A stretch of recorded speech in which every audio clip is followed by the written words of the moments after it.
previous year sum பார்த்துட்ருக்கோம்.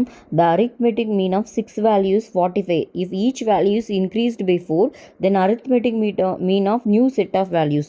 6 தரவுகளின் சராசரி 45, ஒவ்வொரு தரவுடனும் 4 கூட்டினால் கிடைக்கும் சராசரியை காண்கன்னு சொல்லியிருக்காங்க. இது ஆக்சுவலாக பார்த்தீங்கன்னா ஒரு டைரக்ட் ரிசல்ட்டுங்க.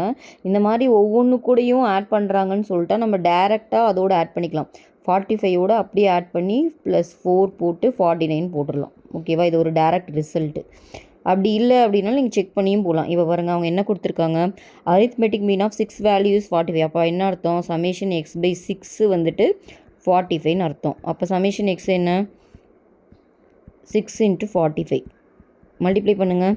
6 5 30, 6 4 24, 217 வருது. சமேஷன் x கண்டுபிடிச்சிட்டோம். ஓகேவா, இப்போ என்ன சொல்கிறாங்க, இந்த ஒவ்வொரு ஆல்ரெடி இருக்கிற வேல்யூவோட ஒவ்வொன்றையும் வந்து அவங்க 4 இன்க்ரீஸ் பண்ணுறாங்களா. அப்போது மொத்தம் 6. அப்போ எத்தனை இன்க்ரீஸ் பண்ணியிருப்பாங்க, 6 × 4 24 ஆட் பண்ணியிருப்பாங்க.